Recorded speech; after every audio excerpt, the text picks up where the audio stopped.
I would like you to imagine sitting in a room looking up at a tiled ceiling, and you notice that one tile is missing, just one. What would you concentrate your vision on? What would you look at the most? The answer, of course, is the missing tile. Now, that's fine for ceilings. In fact, it's actually good because we can replace a ceiling's missing tile and once again have a perfect ceiling. Ceilings, after all, can be perfect. But this doesn't apply to life. Most of what is missing in our lives, or what we think is missing, cannot be replaced. Unlike a ceiling, life can never be made perfect. For that reason, concentrating on the missing tiles in your life is a big problem. Let me give you the example that taught me this great lesson about what I call the missing tile syndrome. A bald man once said to me, "You know, Dennis, whenever I walk into a room with people, all I see is hair." When I heard this, I immediately realized that in this regard, this man sees the world completely differently from how I do. Because I have all my hair. When I walk into a room, I don't even notice hair. It's not a missing tile for me. But for this person, hair is what he sees. This applies in some way to everyone. When a woman who thinks she has imperfect legs walks into a room, all she sees are perfect legs. Or take the example of the woman who once said to me, "Wherever I go, all I see are pregnant women." Now, how could that be? The vast majority of women, even those young enough to be pregnant, are not pregnant at any given time.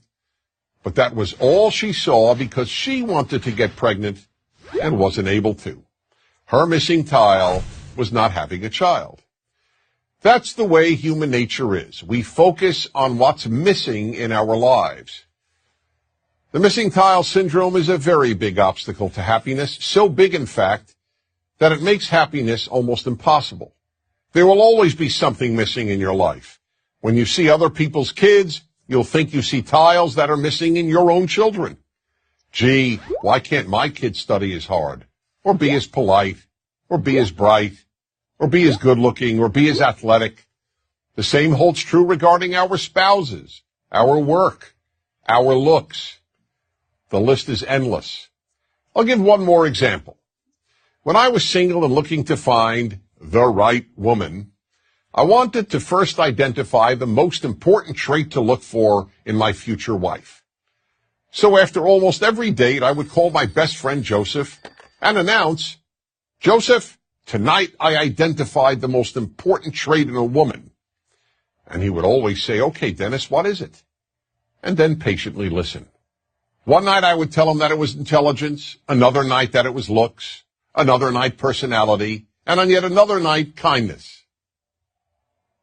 One night, as usual, I called him up after an evening out and said, "Joseph, I finally figured out what the most important trait in a woman is." But this time he didn't say, "Okay, Dennis, what is it?" Instead he said, "Don't tell me, I'll tell you." Perplexed, I asked, "How do you know? You don't even know the woman I went out with." "It doesn't matter," he said. "Whatever trait tonight's woman was missing, that's the one you decided is the most important trait in a woman." I could say nothing. He was right. Whatever that night's date was missing is what I would declare the most important trait in a woman. I hadn't yet come up with the term missing tile syndrome, but that is exactly what I was suffering from. That's the way we play tricks on ourselves and undermine our happiness, by concentrating on the missing tiles every one of us has. So we really have a simple choice. Do we focus on the rest of the ceiling, on all the tiles we do have, or do we focus on the ones we're missing?